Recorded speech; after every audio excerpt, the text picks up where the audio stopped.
ಬೆಳಗ್ಗೆ ಒಂದು ವಿಡಿಯೋ, ಮಧ್ಯಾಹ್ನ ಒಂದು ವಿಡಿಯೋ, ಸಂಜೆ ಒಂದು ವಿಡಿಯೋ, ದಿನಕ್ಕೊಂದು ವಿಡಿಯೋ ಬಿಡ್ತಾ ಅವ್ರ ಇದ್ದಾರೆ. ಕಡೆಯವರು ಬಿಡೋದು, ಇವ್ರ ಕಡೆಯವರು ಬಿಡೋದು. ನಾಚಿಕೆ ಆಗಲ್ವಾ ನೀವು? ಗುಂಡಗಳ ತರ ವರ್ತನೆ ಮಾಡ್ತಾ ಏನ್ರಿ ಬ್ಯಾನರ್ ಕಟ್ಬಿಟ್ರೆ ಏನ್ ಜನಾರ್ದನ್ ರೆಡ್ಡಿ ಎಲ್ಲ ಶ್ರೀಮಂತಿಕೆ ಎಲ್ಲ ಕಳೆದೋಗುತ್ತಾ? ಜನಾರ್ದನ್ ರೆಡ್ಡಿ ರಾಜಕೀಯ ಜೀವನನೇ ಅಳಿಸೋಗುತ್ತಾ ಬ್ಯಾನರ್ ಕಟ್ಟಿದ ತಕ್ಷಣ? ಬ್ಯಾನರ್ ಕಟ್ಲಿಲ್ಲ ಅಂತಂದ್ರೆ ಭರತ್ ರೆಡ್ಡಿ ಸತೀಶ್ ರೆಡ್ಡಿಗೆ ತಿಂದಿದ್ದ ಅನ್ನ ಜೀವನನೇ ಆಗಲ್ವಾ? ಏನ್ ರಾಜಕೀಯ ರೀ? ನಾವೆಲ್ಲ ಬಿಹಾರ, ಉತ್ತರ ಪ್ರದೇಶ ಆ ಕಡೆ ನೋಡ್ತಾ ಇದ್ವಿ, ಕರ್ನಾಟಕಕ್ಕೂ ತಂದಿಟ್ರಲ್ಲ. ಎಲ್ಲ ಓಂ ಪ್ರಥಮಗಳಿಗೆ ಈ ರೆಡ್ಡಿ ಸಹೋದರರು, ಆ ರೆಡ್ಡಿ ಈ ರೆಡ್ಡಿ ಎಲ್ಲಾ ಪಕ್ಷದಲ್ಲಿರೋ ರೆಡ್ಡಿಗಳಿಗೆ ಹೇಳ್ತಾ ಇದ್ದೀನಿ. ನಾನು ಜಾತಿ ಸಮುದಾಯದ ಬಗ್ಗೆ ಮಾತಾಡ್ತಾ ಇಲ್ಲ. ಐ ಆಮ್ ಸಾರಿ, ನಾನು ಜಾತಿ ಸಮುದಾಯದ ಬಗ್ಗೆ ಮಾತಾಡ್ತಾ ಇಲ್ಲ.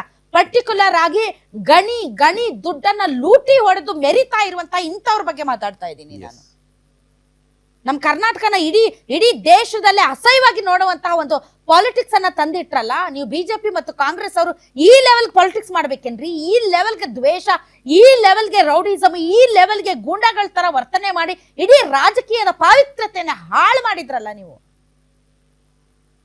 ಯಾರ್ಯಾರು ನಿಮ್ ಪಕ್ಷಗಳಲ್ಲಿ ದೊಡ್ಡವ್ರು ಇದ್ದೀರ, ಬುದ್ಧಿ ಹೇಳಿ. ಯಡಿಯೂರಪ್ಪನವರೇ ಬುದ್ಧಿ ಹೇಳಿ.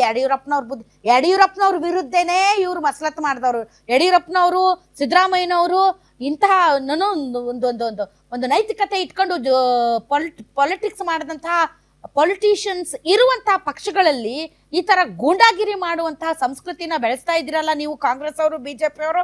ಅಬಾ ಏನೋ ಅಂತಾರಲ್ಲ, ಉದಯವಾಯಿತು ನಮ್ಮ ಚೆಲುವ ಕನ್ನಡ ನಾಡು.